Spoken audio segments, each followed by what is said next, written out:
ನಮಸ್ಕಾರ. Welcome to insights 21 into of an less ನಾವು things. ನನ್ನ ಹೆಸರು ಅನುಷಾ. ಇವತ್ತು ನಾವು ಮಾಡ್ತಾ ಇರೋದು ಇಂಡಿಯನ್ ಕಾನ್ಸ್ಟಿಟ್ಯೂಷನಲ್ಲಿ unit 2 chapter 4 historical background of constitutional development. ಇದರಲ್ಲಿ ಯಾವ್ಯಾವ ಕಾನ್ಸೆಪ್ಟ್ನ ಡಿಸ್ಕಸ್ ಮಾಡ್ತೀವಿ ಅಂದರೆ government of India act 1858, Indian council act 1861, Indian council act 1892, Indian council act 1909, government of India act 1919, Government of India Act 1935, Cripps Mission, Cabinet Mission, Mountbatten Plan 1947, next Composition and Debates of Constituent Assembly. ಈ ಎಲ್ಲ ಕಾನ್ಸೆಪ್ಟ್ನ ಇವತ್ತು discuss ಮಾಡೋಣ. ನೀವು ನಮ್ಮ ಚಾನಲ್ನ ಇನ್ನೂ subscribe ಆಗಿಲ್ಲ ಅಂದರೆ ಆದಷ್ಟು ಬೇಗ ಸಬ್ಸ್ಕ್ರೈಬ್ ಮಾಡ್ಕೊಳ್ಳಿ. ಕಾನ್ಸೆಪ್ಟ್ ಸ್ಟಾರ್ಟ್ ಮಾಡೋಣ. First government of India act 1858. 1858ಗಿಂತ ಮುಂಚೆ ಏನಾಗಿತ್ತು, ಈಸ್ಟ್ ಇಂಡಿಯಾ ಕಂಪ್ನಿ ನಮ್ಮ ಇಂಡಿಯಾನ ರೂಲ್ ಮಾಡ್ತಿದ್ದಾರೆ. ಸೊ ಅದನ್ನೆಲ್ಲ ಡಿಸ್ಕಸ್ ಮಾಡಿದ್ದೀವಿ ಇನ್ ದ ಪ್ರೀವಿಯಸ್ ಚಾಪ್ಟರ್ಸ್ನಲ್ಲೆಲ್ಲ. So peoples were depressed by the East India Company. ಅವರ ಒಂದು ದಬ್ಬಾಳಿಕೆಯಿಂದ ಆಲ್ರೆಡಿ ಇಂಡಿಯನ್ಸ್ ಎಲ್ಲ ಸಾಕಾಗಿದ್ದಾರೆ. ಬಿಕಾಸ್ ಎಷ್ಟೊಂದು ಡಿಸ್ಕ್ರಿಮಿನೇಷನ್ಸ್ ನಡೀತಾ ಇದೆ, ಎಷ್ಟೊಂದು ಎಕ್ಸ್ಪ್ಲಾಯ್ಟೇಷನ್ಸ್ ಇಂಡಿಯನ್ಸ್ ಮೇಲೆ ನಡೀತಾ ಇದೆ. ಸೊ ಪೀಪಲ್ಸ್ ತುಂಬ ಡಿಪ್ರೆಸ್ಡ್ ಆಗಿರ್ತಾರೆ. ಅವಾಗ ಏನಾಗುತ್ತೆ ಅಂದರೆ ಬ್ರಿಟಿಷ್ ಪಾರ್ಲಿಮೆಂಟ್ ಒಂದು ಬಿಲ್ ಪಾಸ್ ಮಾಡುತ್ತೆ. ಯಾವಾಗ ಅಂದರೆ ಆಗಸ್ಟ್ 1858. ಈ ಆಗಸ್ಟ್ 1858 ಬಿಲ್ ಪಾಸ್ ಮಾಡಿದ್ದು ಹೆಂಗೆ ಅಂದರೆ it is an act of better government of India. ಇಂಡಿಯಾದಲ್ಲಿ ಬೆಟರ್ ಗವರ್ನಮೆಂಟ್ ಮಾಡಬೇಕು ಅನ್ನೋದು ಉದ್ದೇಶದಿಂದ ಒಂದು ಬಿಲ್ ಪಾಸ್ ಮಾಡ್ತಾರೆ ಬ್ರಿಟಿಷ್ ಪಾರ್ಲಿಮೆಂಟ್. ಆ ಒಂದು ಬಿಲ್ಲಲ್ಲಿ ಏನಿರುತ್ತೆ ಅಂದರೆ East India Company need to be liquidated. Means East India Company rule stop ಆಗಬೇಕು, ಎಲ್ಲ ರೀತಿಯ ಎಕ್ಸ್ಪ್ಲಾಟೇಷನ್ ಡಿಸ್ಕ್ರಿಮಿನೇಷನಿಂದ ಇಂಡಿಯನ್ಸ್ನ ಕಾಪಾಡಬೇಕು ಅನ್ನೋ ಉದ್ದೇಶದಿಂದ ಒಂದು ಬಿಲ್ ಪಾಸ್ ಆಗುತ್ತೆ. ಸೊ ಆ ಒಂದು ಬಿಲ್ಲಲ್ಲಿ ಏನೇನು ಕಂಟೇನ್ ಇತ್ತು ಅಂದರೆ to stop the dual government. Dual government ಯಾವಾಗ ಸ್ಟಾರ್ಟ್ ಆಗಿತ್ತು, ಇಂಟ್ರೊಡ್ಯೂಸ್ ಆಗಿದ್ದು Pitts India act 1784 Pitts India ಆ್ಯಕ್ಟಿಂದ ಡ್ಯುಯಲ್ ಗವರ್ನಮೆಂಟ್ ಇಂಟ್ರೊಡ್ಯೂಸ್ ಆಗಿರುತ್ತೆ. Dual government as a word suggest ಆದರೆ ಎರಡು ಗವರ್ನಮೆಂಟ್ ಬರುತ್ತೆ, court of direct and board of control. So court of direct was responsible for the commercial affairs of the East India Company, whereas the board of control was responsible for the political affairs of the east india company. ಈ ಎರಡು government ಇದೆಯಲ್ಲ ಅದನ್ನ stop ಮಾಡಬೇಕು ಅನ್ನೋ ಉದ್ದೇಶದಿಂದ bill pass ಆಗಿರುತ್ತೆ. Next ಏನಾಗುತ್ತೆ ಅಂದರೆ ಈ ಎರಡು ಗವರ್ನಮೆಂಟ್ ಕ್ಯಾನ್ಸಲ್ ಆದರೆ ಇನ್ಯಾರು ರೆಸ್ಪಾನ್ಸಿಬಲ್? ಸೊ ಕಂಪ್ಲೀಟ್ ರೆಸ್ಪಾನ್ಸಿಬಿಲಿಟಿ ಯಾರು ಹ್ಯಾಂಡಲ್ ಮಾಡಬೇಕು? Secretary of the state cabinet minister. ಈಗ complete responsibility even commercial affairs as well as a political ಅಫೇರ್ಸ್ನ secretary of the state cabinet minister handle ಮಾಡಬೇಕು. So the first secretary of the state cabinet minister ಯಾರು ಅಂದರೆ lord ಸ್ಟೆನ್ಲಿ. Lord ಸ್ಟೆನ್ಲಿ ಈಗ secretary ಆಗಿದ್ದಾರೆ. ಇವಾಗ ನಮ್ಮ ಇಂಡಿಯಾದಲ್ಲಿ ಈಗ ವೈಸ್ರಾಯ್ ಇರ್ತಾರೆ ಮತ್ತು ಗವರ್ನರ್ ಜನರಲ್ ಆಫ್ ಇಂಡಿಯಾ ಇದ್ದಾರೆ. ಅವರು ಏನು ಮಾಡ್ತಾರೆ ಅಂದರೆ secretary of the state cabinet minister ಏನೇನು ರೂಲ್ಸ್ನ ಹೇಳ್ತಾರಲ್ಲ, ವೈಸ್ರಾಯ್ ಮತ್ತು ಗವರ್ನರ್ ಜನರಲ್ ಅವರ ಏಜೆಂಟ್ ಆಗಿ ವರ್ಕ್ ಮಾಡ್ತಾ ಇರ್ತಾರೆ. ಏನಿತ್ತು ಅಂದರೆ 1858ಗಿಂತ ಮುಂಚೆ ವೈಸ್ರಾಯ್ ಮತ್ತು ಗವರ್ನರ್ ಜನರಲ್ ಆಫ್ ಇಂಡಿಯಾ ಇಬ್ಬರೇ ಇರ್ತಿದ್ರು. ಆಸ್ ಎ ಇಬ್ಬರೇ ಇರೋದ್ರಿಂದ ಕನ್ಫ್ಯೂಷನ್ಸ್ ಅರೈಸ್ ಆಗುತ್ತೆ ಅಂದ್ಬಿಟ್ಟು ಓನ್ಲಿ ವೈಸ್ರಾಯ್ ಇರಬೇಕು ಅಂತ ಡಿಸೈಡ್ ಆಗುತ್ತೆ. First viceroy of the Indian government of India act ಯಾರು ಅಂತ ಅಂದಾಗ ಲಾರ್ಡ್ ಕೆನ್ನಿಂಗ್ ಇರುತ್ತೆ. ಸೊ ಈ ಒಂದು ಲಾರ್ಡ್ ಸ್ಟೆನ್ಲಿ ಮತ್ತು ಲಾರ್ಡ್ ಕೆನ್ನಿಂಗ್ ತುಂಬಾ ಇಂಪಾರ್ಟೆಂಟ್, ಬಿಕಾಸ್ MCQಲಿ ಕೇಳೋ ಚಾನ್ಸಸ್ ಜಾಸ್ತಿ ಇರುತ್ತೆ. What are the effects of the government of India 1858 ಅಂತಂದರೆ to stop the doctrine of lapse. Doctrine of lapse ಅಂತ ಅಂದಾಗ ಪ್ರೀವಿಯಸ್ ಕ್ಲಾಸಲ್ಲಿ ನಾವು ಹೇಳಿದ್ದೀವಿ, ಯಾವ್ದಾರ ಕಿಂಗ್ಡಮ್ನಲ್ಲಿ ಬಾಯ್ ಚೈಲ್ಡ್ ಇಲ್ಲ ಅಂತ ಅಂದರೆ ಬ್ರಿಟಿಷ್ ಗವರ್ನಮೆಂಟೇ ಆ ಒಂದು ಕಿಂಗ್ಡಮ್ನ ಅಕ್ವೈರ್ ಮಾಡ್ಕೊಬಹುದು ಅನ್ನೋದು ಡಾಕ್ಟ್ರಿನ್ ಆಫ್ ಲ್ಯಾಬ್ಸ್ ಇತ್ತು. ಸೊ 1858 ಅದನ್ನು ಸ್ಟಾಪ್ ಮಾಡಬೇಕು ಅಂತ ಹೇಳ್ತಾರೆ British government. Next there should be no discrimination. Discrimination ಅಂತ ಅಂದಾಗ ಮೊದಲೇನೇ ಆಗ್ತಿತ್ತು ಅಂದರೆ ಯಾವ್ದಾರ ಒಂದು ಎಂಪ್ಲಾಯ್ನ ಹೈರ್ ಮಾಡಬೇಕು ಅಂದರೆ ಗವರ್ನಮೆಂಟು ಅವರ ರಿಲಿಜನ್, ಅವರ ಕ್ಯಾಸ್ಟ್ ಮೇಲೆ ಡಿಸೈಡ್ ಮಾಡ್ತಿದ್ರು. ಬಟ್ ಇವಾಗ ಏನು ಮಾಡಬೇಕು, ಅವರ ಕ್ವಾಲಿಫಿಕೇಷನ್ ಮೇಲೆ, ಅವ್ರ ಎಕ್ಸಾಮ್ಸ್ ಬರೀತಾರಲ್ಲ ಆ ಒಂದು ಕ್ವಾಲಿಫಿಕೇಷನ್ ಮೇಲೆ, ರ್ಯಾಂಕ್ ಯಾವ ರೀತಿ ತೊಗೊಂಡಿರ್ತಾರಲ್ಲ ಅದ್ರ ಮೇಲೆ ಕ್ವಾಲಿಫಿಕೇಷನ್ ಅವರ ಒಂದು ಗ್ರೇಡ್ನ ಮಾಡಬೇಕು ಅನ್ನೋದನ್ನ ಗವರ್ನಮೆಂಟ್ ಆಫ್ ಇಂಡಿಯಾ ಆಕ್ಟ್ 1858 ಹೇಳುತ್ತೆ. Next justice for all.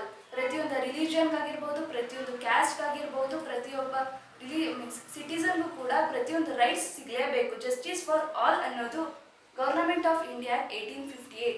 So ಈ ಒಂದು ಚಾರ್ಟ್ನ ಬರ್ಕೊಳ್ಳಿ, ಯಾಕಂದರೆ ನೆಕ್ಸ್ಟ್ ಈ ಎಲ್ಲ ಕೌನ್ಸಿಲ್ಸ್ ಆ್ಯಕ್ಟ್ನ ನಾವು ಹಂಗೆ ತಲೆ ತಿಳ್ಕೊತೀನಿ ಅಂದರೆ ಅದು ಕಷ್ಟ ಆಗುತ್ತೆ. It is better to note down. ಈ ಒಂದು ಪಾಯಿಂಟ್ಸ್ನೆಲ್ಲ ಬರ್ಕೊಂಡ್ರೆ ನಿಮ್ಮ ಎಕ್ಸಾಮ್ ಟೈಮ್ನಲ್ಲಿ ಒಂದ್ಸಲಿ ರಿವೈಸ್ ಮಾಡಿದ್ರೆ ಎಲ್ಲ ಟಾಪಿಕ್ಸ್ ನೆನಪಾಗುತ್ತೆ. ಸೊ ಇದು government of India act 1858. Government of India act 1858 ನೋಡಿದ್ದೀವಿ. ಬ್ರಿಟಿಷ್ ಅವರು ಆಲ್ರೆಡಿ ಈಸ್ಟ್ ಇಂಡಿಯಾ ಕಂಪ್ನಿನ ಲಿಕ್ವಿಡೇಟ್ ಮಾಡಿಕೊಂಡು ಪಾರ್ಶಿಯಲಿ ಆಲ್ರೆಡಿ ಕಂಟ್ರೋಲ್ ತಗೊಂಡಿದ್ದಾರೆ. 1861 ಏನಾಗುತ್ತೆ ಅಂದರೆ ಫುಲ್ ಕಂಟ್ರೋಲ್ ತಗೊತಾರೆ. So British parliament complete control of East India Company. Next, British parliament felt that the need to overhaul the administrative and legislative structure in India. So 1858 ಆದಮೇಲೆ ಏನಾಗುತ್ತೆ ಅಂದರೆ British ಅವ್ರಿಗೆ ಅನಿಸುತ್ತೆ administration ಮತ್ತು ಲೆಜಿಸ್ಲೇಟಿವ್ ಅಲ್ಲಿ ಇನ್ನೂ ಸ್ವಲ್ಪ ಡೆವಲಪ್ಮೆಂಟ್, ಇನ್ನೂ ಸಹ ಸ್ಟ್ರಕ್ಚರ್ನ ಇನ್ನೂ ಡೆವಲಪ್ಮೆಂಟ್ ಮಾಡಬೇಕು ಅನ್ನೋದಕ್ಕೆ 1861 ಒಂದು ಆ್ಯಕ್ಟ್ನ ಪಾಸ್ ಮಾಡ್ತಾರೆ. ಸೊ ಅದ್ರಲ್ಲಿ ಏನಾಗುತ್ತೆ ಅಂದರೆ ಸೇಮ್ ಗೌರ್ಮೆಂಟ್ ಕಂಟ್ರೋಲಲ್ಲಿ ಏನೂ ಚೇಂಜ್ ಇರಲ್ಲ. ಸೊ ಬೋರ್ಡ್ ಆಫ್ ಕಂಟ್ರೋಲ್ ಮತ್ತು ಕೋರ್ಟ್ ಆಫ್ ಡೈರೆಕ್ಟ್ನ ಸೆಕ್ರೆಟರಿ ಹ್ಯಾಂಡಲ್ ಮಾಡ್ತಿದ್ದಾರೆ. Viceroy secretary of the state cabinet minister ಆಗಿ ಏಜೆಂಟ್ ಆಗಿ ವರ್ಕ್ ಮಾಡ್ತಾ ಇದ್ದಾರೆ. ಸೊ ಕಂಟ್ರೋಲ್ ಆಫ್ ಗೌರ್ಮೆಂಟಲ್ಲಿ ಏನೂ ಚೇಂಜ್ ಇಲ್ಲ. ನೆಕ್ಸ್ಟ್, ಅಡ್ಮಿನಿಸ್ಟ್ರೇಷನ್ಗೆ ಬಂದರೆ same secretary of the state cabinet minister ಕೆಳಗೆ 4 ಎಕ್ಸಿಕ್ಯೂಟಿವ್ ಕೌನ್ಸಿಲ್ಸ್ ಮೊದಲು ಇರುತ್ತೆ. ಬಟ್ ಇವಾಗ ಏನಾಗಿದೆ ಅಂದರೆ 6 ಎಕ್ಸಿಕ್ಯೂಟಿವ್ ಕೌನ್ಸಿಲ್ಸ್ನ ಸ್ಟಾರ್ಟ್ ಮಾಡ್ತಾರೆ. ಎಕ್ಸಿಕ್ಯೂಟಿವ್ ಕೌನ್ಸಿಲ್ಸ್ ಯಾರು ಸ್ಟಾರ್ಟ್ ಮಾಡಿದ್ದು ಅಂತ ಅಂದರೆ ಮೊದಲೇನಾಗಿತ್ತು ಅಂದರೆ ಸೆಕ್ರೆಟರಿ ಕೈ ಕೆಳಗೆ 15 ಅಡ್ವೈಸರಿ ಬಾಡಿ ಅನ್ನೋಕ್ಕೆ 15 ಮೆಂಬರ್ಸ್ ವರ್ಕ್ ಮಾಡ್ತಾ ಇದ್ರು. ಅದನ್ನೇ ಡೆವಲಪ್ ಮಾಡಿ ಅದನ್ನ 6 ಎಕ್ಸಿಕ್ಯೂಟಿವ್ ಕೌನ್ಸಿಲ್ ಅನ್ನೋವಾಗ ಮಾಡ್ತಾರೆ. ಆ ಎಕ್ಸಿಕ್ಯೂಟಿವ್ ಕೌನ್ಸಿಲ್ಸ್ ಯಾರ್ಯಾರು ಅಂದರೆ home council, finance council, law council, revenue council, military council, public work ಅನ್ನೋದು ಹೊಸ ಕಾನ್ಸೆಪ್ಟು ಎಕ್ಸಿಕ್ಯೂಟಿವ್ ಕೌನ್ಸಿಲ್ನಲ್ಲಿ ಸ್ಟಾರ್ಟ್ ಆಗಿದ್ದು. ನೆಕ್ಸ್ಟು ಇಂಡಿಯನ್ ಕೌನ್ಸಿಲ್ ಆಕ್ಟ್ 1861 ಏನಾಗುತ್ತೆ ಅಂದರೆ they introduce the power to issue ordinance to ವೈಸ್ರಾಯ್ಗೆ ಆರ್ಡಿನೆನ್ಸ್ ಪವರ್ನ ಕೊಡ್ತಾರೆ. ಆ ಪವರ್ ಏನು ಅಂತ ಅಂದರೆ ವೈಸ್ರಾಯ್ ಇಮಿಡಿಯೇಟ್ ಏನಾದರೂ ವಾರ್ ಏನೋ ಕಂಡಕ್ಟ್ ಆಗ್ತಿದೆ ಅಂತ ಬಂದಾಗ ಇಮಿಡಿಯೇಟಿಗೆ ಒಂದು ರೂಲ್ ಫ್ರೇಮ್ ಮಾಡಬೇಕಾಗುತ್ತೆ. ಇವಾಗ ಏನು ಮೊದಲೇನಾಗಿತ್ತು, ಸೆಕ್ರೆಟರಿಯ ಪರ್ಮಿಷನ್ ತಗೊಂಡು ಅವನೇನಾದರೂ ಅವನ ಸೆಕ್ರೆಟರಿ ಏನು ಹೇಳ್ತಾನೆ ಆ ಒಂದು ರೂಲ್ನ ಏಜೆಂಟ್ ಆಗಿ ವೈಸ್ರಾಯ್ ವರ್ಕ್ ಮಾಡಬೇಕಿತ್ತು. ಇವಾಗ ಏನೋ ಇಮಿಡಿಯೇಟ್ ಬಂತು ಅಂದರೆ ರೂಲ್ ಅವನೇ ಫ್ರೇಮ್ ಮಾಡಬಹುದು ಅನ್ನೋ ಅದು ಎಷ್ಟು ಟರ್ಮ್ ಇರುತ್ತೆ ಅಂದರೆ 6 ಮಂತ್ ವ್ಯಾಲಿಡಿಟಿವರೆಗೂ ಮಾತ್ರ ಆರ್ಡಿನೆನ್ಸ್ ಪವರ್ನ 1861 ವೈಸ್ರಾಯ್ಗೆ ಆ ಪವರ್ನ ಕೊಡ್ತಾರೆ. ನೆಕ್ಸ್ಟು ಸೆಂಟ್ರಲ್ ಲೆಜಿಸ್ಲೇಟಿವ್, ಇವಾಗ ಯಾರ್ಯಾರಿದ್ದಾರೆ, executive of state cabinet minister ಇದ್ದಾರೆ, ವೈಸ್ರಾಯ್ ಕೆಳಗೆ 6 ಎಕ್ಸಿಕ್ಯೂಟಿವ್ ಕೌನ್ಸಿಲ್ಸ್ ಕೂಡ ಇದೆ. ನೆಕ್ಸ್ಟ್ ಹೊಸದಾಗಿ ಏನಾಗಿತ್ತು ಅಂದರೆ ಅಡಿಷನಲ್ ಮೆಂಬರ್ಸ್ ಕೂಡ ಇಂಟ್ರೊಡ್ಯೂಸ್ ಆಗ್ತಾರೆ. ಅಡಿಷನಲ್ ಮೆಂಬರ್ಸು ಎಷ್ಟು ಜನ ಅಂದರೆ 6 to 12 members additional members include ಆಗ್ತಾರೆ. ಅಡಿಷನಲ್ ಮೆಂಬರ್ಸಲ್ಲೂ ಕೂಡ ಅಫಿಷಿಯಲ್ಸ್, ನಾನ್ ಅಫಿಷಿಯಲ್ಸ್ ಇರ್ತಾರೆ. ಅಫಿಷಿಯಲ್ಸು ಬ್ರಿಟಿಷ್ ಅವರಾಗಿರ್ತಾರೆ, ನಾನ್ ಅಫಿಷಿಯಲ್ಸು ಇಂಡಿಯನ್ಸ್ ಕೂಡ ಆಗಿರಬಹುದು. Non officials work means additional ಮೆಂಬರ್ಸಲ್ಲಿ ಇಂಡಿಯನ್ಸ್ ಇನ್ಕ್ಲೂಡ್ ಆಗಬಹುದು. ಬಟ್ 6 ಎಕ್ಸಿಕ್ಯೂಟಿವ್ ಕೌನ್ಸಿಲ್ಸ್ ಏನಿದೆಯಲ್ಲ ಅದರಲ್ಲಿ ಇಂಡಿಯನ್ಸ್ ಅಲೋ ಇರಲಿಲ್ಲ. ಓನ್ಲಿ ಬ್ರಿಟಿಷ್ ಅಥವಾ ಬ್ರಿಟನ್ನ ಒಂದು ಮೆಂಬರ್ಸ್ ಏನಿರ್ತಾರೆ ಅವ್ರು ಮಾತ್ರ ಇರಬೇಕಿತ್ತು. ಏನಾಗುತ್ತೆ ಅಂದರೆ ಅಡಿಷನಲ್ ಮೆಂಬರ್ಸು ಯಾವುದೇ ರೀತಿ ಕ್ವಶನ್ ಮಾಡೋ ರೈಟ್ಸ್ ಇರಲಿಲ್ಲ ಎಕ್ಸಿಕ್ಯೂಟಿವ್ ಕೌನ್ಸಿಲ್ಗೆ. ಫೈನಾನ್ಸ್ದಾಗಿರಬಹುದು, ಏನಾದರೂ ಡಿಸ್ಕಷನ್ ರಿಲೇಟೆಡ್ ಟು ಫೈನಾನ್ಸ್ ಆಗಿರ್ಬೋದು, ಯಾವುದೇ ರೀತಿ ರೂಲ್ಸ್ ಫ್ರೇಮ್ ಮಾಡ್ತಿದ್ದೀರಾ ಅಂತ ಅಂದಾಗ ಅಡಿಷನಲ್ ಮೆಂಬರ್ಸ್ನ ಅವರ ಒಪಿನಿಯನ್ ಕೇಳ್ತಾನೆ ಇರಲಿಲ್ಲ.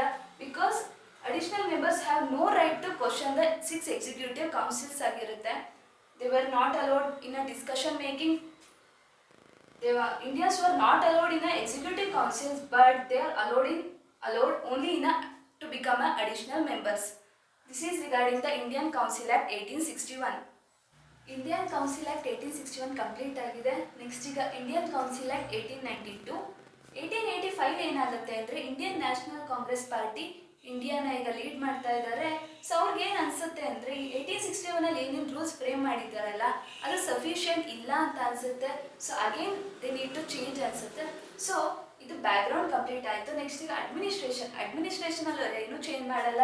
ಸೇಮ್ ಬ್ರಿಟೇನಿನ ಸೆಕ್ರೆಟರಿ ಸ್ಟೇಟ್ ಕ್ಯಾಬಿನೆಟ್ ಮಿನಿಸ್ಟರ್ ಅವರು ಏನೇನು ಅಡ್ವೈಸ್ ಮಾಡ್ತಾರೆ, ಇಂಡಿಯಾದಲ್ಲಿರ್ತಕ್ಕಂಥ ವೈಸ್ರಾಯ್ ಅವರ ಏಜೆಂಟ್ ಆಗಿ ವರ್ಕ್ ಮಾಡ್ತಾ ಇರ್ತಾರೆ. ಸೊ ಅಡ್ಮಿನಿಸ್ಟ್ರೇಷನಲ್ಲಿ ಏನೂ ಚೇಂಜ್ ಆಗಲ್ಲ. ನೆಕ್ಸ್ಟ್ ಸೆಂಟ್ರಲ್ ಲೆಜಿಸ್ಲೇಚರ್ ಎಷ್ಟು ಜನ ಇದ್ದಿದ್ದು, ಮೊದಲು ಎಕ್ಸಿಕ್ಯೂಟಿವ್ಸ್ ಇದ್ರು, ವೈಸ್ರಾಯ್ ಇದ್ರು, ಅಡಿಷನಲ್ ಮೆಂಬರ್ಸು 1861 ಎಷ್ಟಿದ್ರು ಅಂದರೆ 6 to 12 ಮೆಂಬರ್ಸ್ ಇರ್ತಾರೆ. ಬಟ್ ಇವಾಗ ಎಷ್ಟು ಮಾಡ್ತಾರೆ, 10 to 16 ಮೆಂಬರ್ಸ್ನ ಮಾಡ್ತಾರೆ. ಅದರಲ್ಲಿ ಅಫಿಷಿಯಲ್ 6 ಮೆಂಬರ್ಸ್, ನಾನ್ official 10 members. So official 6 members ಮತ್ತು ನಾನ್ ಅಫಿಷಿಯಲ್ಸ್ ಇರ್ತಕ್ಕಂಥ 5 ಮೆಂಬರ್ಸ್ನ ವೈಸ್ರಾಯ್ ನಾಮಿನೇಟ್ ಮಾಡ್ತಾ ಇರ್ತಾರೆ. ಸೊ ಅಫಿಷಿಯಲ್ 6 ಮೆಂಬರ್ಸ್ ಇವಾಗಲೂ ಅಷ್ಟೇ ನಾಮಿನೇಟ್ ಮಾಡ್ತಾರೆ ವೈಸ್ರಾಯ್. ಬಟ್ ನಾನ್ ಅಫಿಷಿಯಲ್ ಇರ್ತಕ್ಕಂಥ 5 ಏನು ಮೆಂಬರ್ಸ್ ಇದ್ದಾರಲ್ಲ ಅವ್ರನ್ನ ವೈಸ್ರಾಯ್ ನಾಮಿನೇಟ್ ಮಾಡಲ್ಲ, ಇವಾಗ ಎಲೆಕ್ಟ್ ಮಾಡಬೇಕು ಅನ್ನೋ ರೂಲ್ಸ್ ಫ್ರೇಮ್ ಆಗುತ್ತೆ. ನೆಕ್ಸ್ಟ್ ರಿಮೈನಿಂಗ್ 5 ಇದ್ದಾರೆ ಅಂದರೆ 4 ಮೆಂಬರ್ಸ್ನ ಪ್ರೊವಿನ್ಷಿಯಲ್ ಸ್ಟೇಟ್ ಮೆಂಬರ್ಸ್ನ ನಾಮಿನೇಟ್ ಮಾಡ್ತಾರೆ. ಇನ್ನು ಒಬ್ಬನ್ನ ಚೇಂಬರ್ ಆಫ್ ಕಲ್ಕತ್ತಾ ಕಾಮರ್ಸ್ನಲ್ಲಿ ಮೆಂಬರ್ಸ್ ಇರ್ತಾರಲ್ಲ ಅವರು ಒಬ್ಬನ ನಾನ್ ಅಫಿಷಿಯಲ್ ಅಂತ ಹೇಳಿ ಅಪಾಯಿಂಟ್ ಮಾಡ್ತಾರೆ. This is regarding the central legislature. ಏನೇನು ಎಫೆಕ್ಟ್ ಆಯಿತು 1892 ಇಂದ ಅಂದರೆ additional members were elected rather than nominated. ಇವಾಗ ವೈಸ್ರಾಯ್ ಎಷ್ಟು ಜನ ನಾಮಿನೇಟ್ ಮಾಡ್ತಾ ಇರೋದೀಗ 6 ಅಫಿಷಿಯಲ್ಸ್ ಆದರೆ 5 ಮೆಂಬರ್ಸ್ ನಾನ್ ಅಫಿಷಿಯಲ್ಸ್. ಸೊ ಟೋಟಲ್ 11 ಮೆಂಬರ್ಸ್ನ ಇವಾಗ ನಾಮಿನೇಟ್ ಮಾಡ್ತಾ ಇದ್ರು. ಸೊ ಅದರಲ್ಲಿ 6 ಮೆಂಬರ್ಸ್ ನಾಮಿನೇಟ್ ಮಾಡಲಿ, ಅದೇ 5 ಮೆಂಬರ್ಸ್ನ ಎಲೆಕ್ಟ್ ಮಾಡಬೇಕು ಅನ್ನೋ ರೂಲ್ ಫ್ರೇಮ್ ಆಗುತ್ತೆ. ನೆಕ್ಸ್ಟ್ ಮೊದಲೇನಾಗಿತ್ತು, ನಾನ್ ಅಫಿಷಿಯಲ್ಸ್ ಅವರು ಅಡಿಷನಲ್ ಮೆಂಬರ್ಸ್ ಆಗಿರ್ತಾರಲ್ಲ ಅವರು ಕ್ವಶನ್ ಮಾಡೋ ರೈಟ್ಸ್ ಇರಲಿಲ್ಲ. ಬಟ್ ಇವಾಗ ಏನಾಗುತ್ತೆ 1892 ಅವ್ರು ಕ್ವಶನ್ ಮಾಡಬಹುದು. So they are allowed to discussion related to finance. ಏನೇನು ಫೈನಾನ್ಸ್ ರಿಲೇಟೆಡ್ ಏನು ಬಜೆಟ್ ಎಲ್ಲ ಮಾಡ್ತಾರಲ್ಲ ಅದರಲ್ಲಿ ಅಡಿಷನಲ್ ಮೆಂಬರ್ಸ್ ಕೂಡ ಅಲೋ ಮಾಡ್ತಾ ಇದ್ರು, ಅವ್ರನ್ನೂ ಸಹ ಡಿಸ್ಕಷನ್ಗೆ ಮಾಡಬಹುದು ಅಂತ ಹೇಳ್ತಾರೆ. Indian civil service exam should be held in India. ಮೊದಲೇನಾಗಿತ್ತು ಆಲ್ರೆಡಿ ಡಿಸ್ಕಸ್ ಮಾಡಿದ್ದೀವಿ, ಕ್ವಾಲಿಫಿಕೇಶನ್ ಮೇಲೆ ಎಂಪ್ಲಾಯೀಸ್ನ ಕೆಲಸಕ್ಕೆ ತಗೊತಾ ಇದ್ರು ಅಂತ. ಬಟ್ ಅವಾಗ ಏನಾಗಿತ್ತು ಅಂದರೆ ಇಂಡಿಯನ್ ಸಿವಿಲ್ ಸರ್ವಿಸ್ ಎಕ್ಸಾಮು ಇಂಗ್ಲೆಂಡಲ್ಲಿ ಮಾತ್ರ ಇರುತ್ತಿತ್ತು. ಸೊ ಇಂಡಿಯನ್ಸ್ ಎಲ್ಲ ಅಲ್ಲಿ ಹೋಗಿ ಎಕ್ಸಾಮ್ ಬರೆದು ಅಲ್ಲಿ ಕ್ವಾಲಿಫೈ ಆದರೆ ಕೆಲಸಕ್ಕೆ ತಗೊಬಹುದಿತ್ತು. ಇವಾಗ 1892 ಏನಾಗುತ್ತೆ ಅಂದರೆ ಎಕ್ಸಾಮ್ನ ಇಂಡಿಯಾದಲ್ಲೇ ಕಂಡಕ್ಟ್ ಮಾಡಬೇಕು ಅನ್ನೋ ರೂಲ್ ಫ್ರೇಮ್ ಆಗುತ್ತೆ. ಸೊ ದಟ್ ಇಂಡಿಯನ್ಸ್ ಎಲ್ಲ ಇಲ್ಲೇ ಹೋಗಿ ಎಕ್ಸಾಮ್ ಬರೀಬೇಕು ಅನ್ನೋ ರೂಲ್ಸ್ ಫ್ರೇಮ್ ಆಗುತ್ತೆ. It was advantage for the Indians rather than travelling to the England for writing an exam. This is regarding the Indian council act 1892. ಪ್ರತಿಯೊಂದನ್ನು points ಮುಖಾಂತರ ಬರೀರಿ. ಅದ್ರ ಬ್ಯಾಕ್ಗ್ರೌಂಡ್ ಏನು, ಅಡ್ಮಿನಿಸ್ಟ್ರೇಷನಲ್ಲಿ ಏನಾದರೂ ಚೇಂಜ್ ಆಗಿದೆಯಾ, ಸೆಂಟ್ರಲ್ ಲೆಜಿಸ್ಲೇಚರಲ್ಲಿ ಎಷ್ಟು ಮೆಂಬರ್ಸ್ ಚೇಂಜ್ ಆಯಿತು, ಮೊದಲು 6 to 12 ಇದ್ದಿದ್ದು ಈಗ 10 to 16 ಆಗಿದೆ, ಅಫಿಷಿಯಲ್ಸ್ ನಾನ್ ಅಫಿಷಿಯಲ್ಸ್ ಎಲ್ಲ ಹೇಗಾಗ್ತಿದ್ದಾರೆ, ಸೊ ಎಫೆಕ್ಟ್ ಏನೇನಾಗಿದೆ ಪ್ರತಿಯೊಂದನ್ನು ಪಾಯಿಂಟ್ ಬುಕ್ ಮುಖಾಂತರ ಬರೀಬೇಕಾಗುತ್ತೆ ಎಕ್ಸಾಮ್ನಲ್ಲಿ. So this is regarding Indian council act 1892. Indian council act 1892 complete ಆಗಿದೆ. ನೆಕ್ಸ್ಟ್ ಈಗ Indian council act 1909. Indian council act 1909ನ ಮಾರ್ಲೆ ಮಿಂಟೋ ರಿಫಾರ್ಮ್ ಅಂತ ಕೂಡ ಕರೀತಾರೆ. ಅದರ ಬ್ಯಾಕ್ಗ್ರೌಂಡ್ ಏನಂತ ನೋಡೋದಾದರೆ 1906 liberal party came in to power in ಬ್ರಿಟೇನಲ್ಲಿ ಈಗ ಲಿಬರಲ್ ಪಾವರ್ಟಿ ಬಂದಿದೆ. ನೆಕ್ಸ್ಟ್ ಈಗ ಇಂಡಿಯಾದಲ್ಲಿ ಏನಾಗಿದೆ ಅಂದರೆ ಮುಸ್ಲಿಂ ಲೀಗ್ ಬಂದಿದೆ, ಫಾರ್ಮ್ ಆಗಿದೆ ಇಂಡಿಯಾದಲ್ಲಿ. ಮುಸ್ಲಿಂ ಲೀಗಿನ ಡಿಮ್ಯಾಂಡ್ ಏನಿತ್ತು ಅಂದರೆ ಸೆಪರೇಟ್ ಎಲೆಕ್ಟ್ರೇಟ್ ಅಂದರೆ ಏನು ಅಂದರೆ ಈಗ ಫಾರ್ ಎಕ್ಸಾಂಪಲ್ ಟೋಟಲ್ ಪಾಪ್ಯುಲೇಷನ್ 10 ಇದೆ ಅಂದ್ಕೊಳ್ಳೋಣ ಒಂದು ಸಿಟಿಲಿ, ಅದರಲ್ಲಿ 6 ಮೆಂಬರ್ಸ್ ಮುಸ್ಲಿಮ್ಸ್ ಇದ್ದಾರೆ, ಇನ್ನು 4 ಮೆಂಬರ್ಸ್ ಅದರ್ ಕಮ್ಯುನಿಟೀಸ್ ಇದ್ದಾರೆ. ಇವಾಗ ಏನು ಹೇಳ್ತಿದ್ದಾರೆ ಅಂದರೆ ಸೆಪರೇಟ್ ಎಲೆಕ್ಟ್ರೇಟ್ ಅಂದರೆ ನಾವು ಮೆಜಾರಿಟಿ ಆಫ್ ದ ಪಾಪ್ಯುಲೇಷನ್ ಮುಸ್ಲಿಮೇ ಇದ್ದೀವಲ್ಲ, ಸೊ ವೋಟಿಂಗ್ ಪವರ್ ಕಂಪ್ಲೀಟ್ ಆಗಿ ಮುಸ್ಲಿಮ್ಗೆ ಕೊಟ್ಟಬೇಡಿ, ಅದರ್ 4 ಮೆಂಬರ್ಸ್ ಏನಿದ್ದಾರಲ್ಲ ಅವ್ರಿಗೆ ವೋಟಿಂಗ್ ಪವರ್ ಇರಬಾರ್ದು ಅನ್ನೋದು ಸೆಪರೇಟ್ ಎಲೆಕ್ಟ್ರೇಟಿನ ಮುಸ್ಲಿಂ ಲೀಗಿನ ಒಂದು ಡಿಮ್ಯಾಂಡ್ ಆಗಿರುತ್ತೆ. ನೆಕ್ಸ್ಟ್ ಅವ್ರ ಇನ್ನೊಂದು ಡಿಮ್ಯಾಂಡ್ ಏನಾಗಿತ್ತು ಅಂದರೆ ಎಕ್ಸಿಕ್ಯೂಟಿವ್ ಕೌನ್ಸಿಲ್ 6 ಇದೆಯಲ್ಲ ಅದರಲ್ಲಿ ಇಂಡಿಯನ್ಸ್ ಅಲೋ ಮಾಡ್ತಿರ್ಲಿಲ್ಲ. ಮುಸ್ಲಿಂ ಲೀಗ್ ಏನು ಕೇಳ್ತಾರೆ ಅಂದರೆ 2 ಇಂಡಿಯನ್ಸ್ನ ಮೆಂಬರ್ಸ್ನ ಇಂಡಿಯನ್ ಎಕ್ಸಿಕ್ಯೂಟಿವ್ ಕೌನ್ಸಿಲ್ಸಲ್ಲಿ ಇರಬೇಕು ಅನ್ನೋ ಡಿಮ್ಯಾಂಡು ಮುಸ್ಲಿಂ ಲೀಗ್ ಆಗಿರುತ್ತೆ. ಸೊ 2 ಇಂಡಿಯನ್ಸಲ್ಲಿ ಒಬ್ಬ ಮುಸ್ಲಿಂ ಆಗಿರಬೇಕು, ಇನ್ನೊಬ್ಬ ಅದರ್ ಕಮ್ಯುನಿಟೀಸ್ದಿಂದ ಆಗಿರಬೇಕು ಅನ್ನೋ ಡಿಮ್ಯಾಂಡು ಇಟ್ಟಿರ್ತಾರೆ. ಇವಾಗ ಆ್ಯಕ್ಚುಲ್ ಚೇಂಜಸ್ ಏನಾಯಿತು ಅಂತ ನೋಡೋದಾದರೆ ಗೌರ್ನಮೆಂಟ್ ಕಂಟ್ರೋಲಲ್ಲಿ ಏನೂ ಚೇಂಜ್ ಇರಲ್ಲ, ಸೇಮ್. ಬ್ರಿಟೇನಿನ ಸೆಕ್ರೆಟ್ರಿ ಇವಾಗ ಮಿಂಟೋ ಆಗಿದ್ದಾನೆ, ಸ್ಟೇಟ್ ಕ್ಯಾಬಿನೆಟ್ ಮಿನಿಸ್ಟರಿನ ಸೆಕ್ರೆಟ್ರಿ. ಮಾರ್ಲೆ ಇಂಡಿಯಾನ ವೈಸ್ರಾಯ್ ಆಗಿದ್ದಾನೆ. ಸೊ ಅದಕ್ಕೆ ಈ ಒಂದು ಇಂಡಿಯನ್ ಕೌನ್ಸಿಲ್ ಆ್ಯಕ್ಟ್ನ 1909ನ ಮಾರ್ಲೆ ಮಿಂಟೋ ರಿಫಾರ್ಮ್ ಅಂತ ಕೂಡ ಕರೀತಾರೆ. So there will be no changes in the control of the government of India. Whereas in ಅಡ್ಮಿನಿಸ್ಟ್ರೇಷನಲ್ಲಿ ಏನಾಗುತ್ತೆ ಅಂದರೆ ಡಿಮ್ಯಾಂಡ್ ಹೇಳಿದ್ದಾರೆ 2 ಇಂಡಿಯನ್ಸ್ ಬೇಕು ಅಂತ. ಬಟ್ ಆ್ಯಕ್ಚುಯಲ್ ಚೇಂಜ್ ಆಗಿದ್ದೇನು ಅಂದರೆ ಕೇವಲ ಒಬ್ಬ Indian member executive council member ಆಗೋ ಚಾನ್ಸಸ್ನ ಇಂಡಿಯನ್ ಕೌನ್ಸಿಲ್ ಆಕ್ಟ್ 1909 ಮಾಡಿಕೊಡುತ್ತೆ. ಮೊದಲೇನಾಗಿತ್ತು ಒಬ್ಬ ಕೂಡ ಇಂಡಿಯನ್ ಎಕ್ಸಿಕ್ಯೂಟಿವ್ ಕೌನ್ಸಿಲ್ ಮೆಂಬರಲ್ಲಿ ಇಂಡಿಯನ್ಸ್ ಅಲೋ ಇರಲಿಲ್ಲ, ಬಟ್ ನಾವು 1 Indian can be allowed. Next central ಲೆಜಿಸ್ಲೇಚರಲ್ಲಿ ಏನೇನಾಗುತ್ತೆ ಅಂತ ನೋಡೋದಾದರೆ ಮೊದಲೇ ಹೇಳ್ದಾಗೆ ಸೆಕ್ರೆಟ್ರಿ ಇರ್ತಾರೆ, ವೈಸ್ರಾಯ್ ಕೂಡ ಇದ್ದಾರೆ, 6 ಎಕ್ಸಿಕ್ಯೂಟಿವ್ ಕೌನ್ಸಿಲ್ ಅದರಲ್ಲಿ ಒಬ್ಬ ಇಂಡಿಯನ್. ನೆಕ್ಸ್ಟ್ ಅಡಿಷನಲ್ ಮೆಂಬರ್ಸಿಗೆ ಇನ್ಕ್ರೀಸ್ ಆಗಿದ್ದು 16 to 16 ಮೆಂಬರ್ಸ್ ಇನ್ಕ್ರೀಸ್ ಆಗಿದ್ದಾರೆ.